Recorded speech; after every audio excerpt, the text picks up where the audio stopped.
Hello friends, welcome back to the channel. This is Funmibi here again with another video. Today's video is going to be a follow-up to the last video, well, the previous beading pattern video that I shared on here on the channel, which is from exactly 1 week ago, last week Sunday. I shared with us that I was going to show us the finished results of the beading pattern that I shared with us last week. If you've not seen that video, I'm going to try to link it somewhere on the screen. Feel free to go check it out right after watching this video. So if you've been interested in knowing all about this process, please make sure you watch this video to the end. Do not skip any part. I'm going to be sharing how I achieved this entire look, how I beaded the headband, how I attached the wire work situation that I have right here on the headband, and everything that you need to know in order to replicate something like this for yourself or for your client. If this is your first time of seeing my face, welcome to my channel. I typically share tutorials and occasional vlogs on here on the channel. So if you're yet to be subscribed to this channel, now will be a good time to hit the subscribe button. Please subscribe, okay? Also, don't forget to turn on your post notification so you'll be the first to know anytime I post a new video. Finally, if you enjoy watching, which I'm sure you would, please be sure to give this video a big fat thumbs up, okay? And don't forget to share with your friends and family. All right, guys, let's get straight into the meat and the potatoes of today's video. Let's go.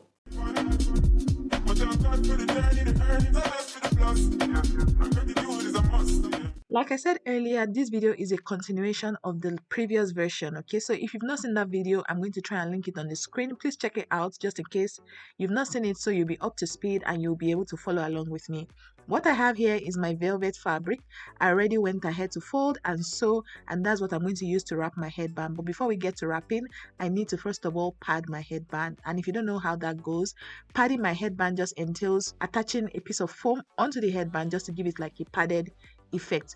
And if you've not seen the main video where I showed how to pad headbands, you should totally check it out. I shared some other items that you can substitute your foam with, just in case for any reason you can't get foam in your location. There are some other items that you can use in place of foam, so you should totally check it out. I'm going to link the tutorial on the screen for you, but this is me just attaching my foam onto my headband, and the foam I'm using is the 1/2 inch foam. Foams come in different sizes, and if you watch that video that I talked about earlier, I talked more about foams and what you need to know when choosing the type of foam you want to use to pad your headband, so you should totally check it out. So after attaching my foam onto my headband, this is me just using my scissors to just cut off the excess foam at the sides. If you're managing foam, you can do better with determining the quantity of foam that you want to use to wrap your headband, but because me, I don't really care. I just slapped on the quantity of foam I cut from the big batch that I have, and this is me just trimming off the excess using my scissors. After applying the foam, the next thing I went on to do was to wrap my headband. And if you're a newbie on here, welcome to the family. I have a separate tutorial where I shared how to wrap a headband like a professional. That video is going to have you wrapping headbands like you've been wrapping headbands for the past 10 years, okay? So you should totally check out that video. I'm going to link it on the screen, and just in case you can't click on it right now, just after watching this video, just scroll to the bottom of the description bar. You'll see all the videos that I linked on the screen all through this video. You'll see them there and can decide which one you want to start off watching first, okay? All right, so now that I'm done wrapping my headband, this is me just putting my business logo onto my headband because my business is a brand, okay? Everywhere I go, I have to represent. This headband was made for I made it for myself, but I still had to slap on my logo, and this is the end result. You see how beautiful it all looks exactly. If you watch that tutorial I talked about earlier, you too will be able to wrap your headband like a professional. All right, so these are the beading patterns that we worked on the first part of this video. Like I said, if you've not seen it, go check it out so you'll be up to speed with us. And all I'm doing here is I'm just slapping on some hot glue onto the leaf pattern that I created in the previous video, and I'm just pressing it on. And when arranging your leaf pattern, please don't arrange it anyhow. You want to arrange it like you are making something for the Queen of, well, it's not more Queen of England, but you are making it for royalty, right? You need to be very how do I put it now? You need to be very strategic in the placement. Make sure that you're placing it in a very aesthetically pleasing way, and that's the reason why for this portion I did not do wuru for you guys. I took my time to show you the entire process of me placing the leaf pattern, so make sure you watch this entire process. In fact, make sure you watch this entire video so you don't get confused, okay? Because I gave you guys angles I was doing a lot of work here, moving camera here, moving camera there, so you guys get to see everything I'm doing. So there's no excuse for people that will still come and ask questions that I've already answered in the video. All right, so all I was saying is just basically when placing on your patterns. And another thing is you don't have to by force by fire do leaf pattern because I did leaf pattern. You can do something else. I've already shared a tutorial on how you can make your own patterns, okay, using stencils or freehand, okay. So when placing whatever pattern you've created for your headband, make sure you place it strategically such that in your mind you are imagining the end result, and the end result has to make sense, right? It has to be very beautiful. So this is me just placing my leaf pattern like so, and now I'm just going to keep quiet, allow you guys watch the way I'm placing my leaf pattern. And right after I place the leaf pattern all over the headband, we'll move on to the next stage in this tutorial. Please like this video. You guys always watch videos and you don't like it. Is it I come here to cry for you? Please, if you don't want to see me shedding tears because of YouTube likes, please like this video. I beg you. Okay? Alright, so I'm going to keep quiet now. I'll let you guys watch and then we'll continue.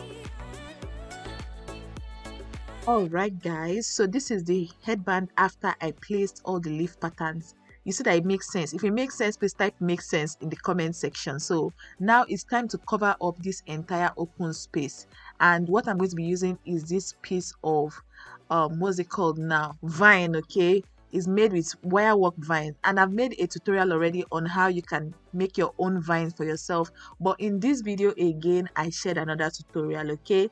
I think a lot about you people, okay, when I'm making decisions. But yeah, what I have here are my beads, okay, and for this particular vine I'm using just crystal beads, and there are 3 different shades of green. There's the very light like lime color green, then there's the deeper green, and the deepest version of green, just 3 different shades of green. And I have my wire here. I'm using the 0.50 millimeters wire, okay. And I got this from Charity because I know someone will ask me where I got it from. I got it from Charity. If you don't know who Charity is my plug for my millinery tools, and she has a shop in mile 1. She also just opened up a new spot at Wimpy as well. I've forgotten the name of the plaza. I think when you call her, she can describe her shop at Wimpy. So just in case you live around Wimpy, you can reach out to her and go check out her store. All right, so let's get straight into the wire beads. For this wire beads, I can't really talk you through, so I suggest above listening to me and all I have to say, because a lot of times I find myself just bantering all over the place with you guys.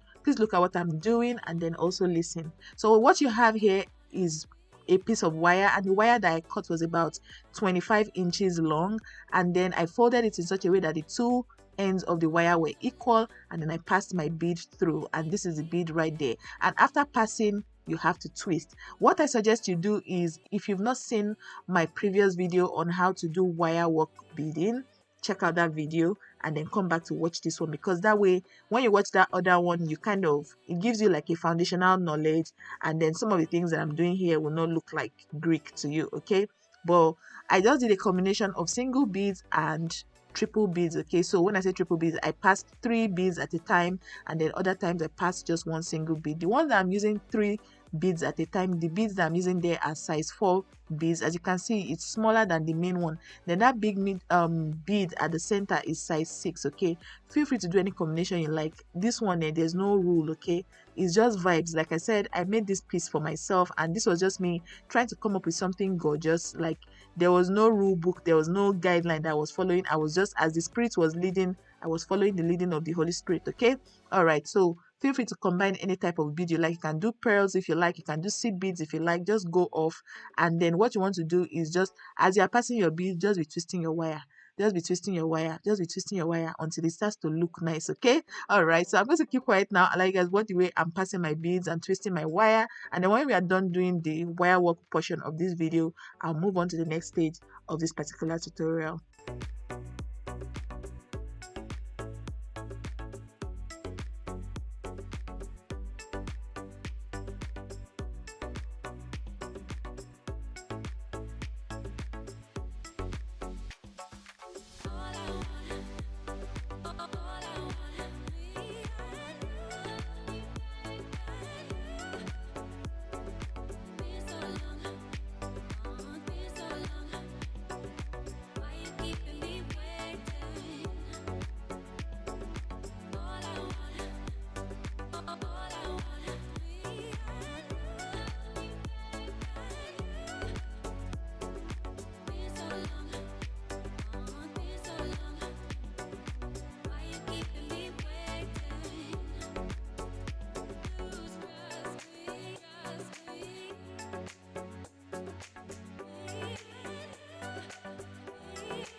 All right, so this is what your wire is supposed to look like if you did everything correctly. At this point, I'd already attached a couple on my headband, but don't worry, I'm not going to leave you hanging high and dry. So this is what your wire looks like after you do it. So what you want to do is you want to first of all curl the bottom, okay? At this point, I already curved the bottom. See the way I folded the bottom?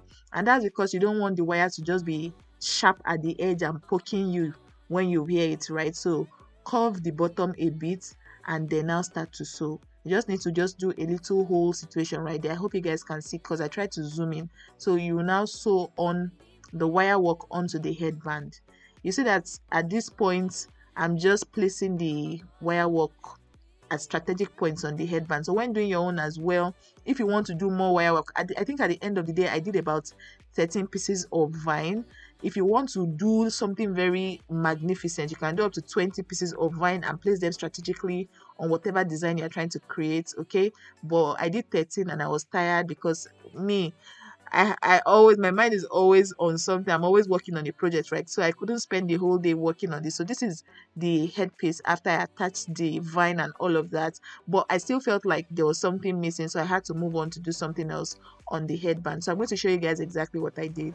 All right, friends. So quick update on this particular piece of work. So what I'm doing currently is I'm trying to bead this entire area. If you remember previously, this entire place was just open, but this is what's like a few days later after the clip that you guys just watched.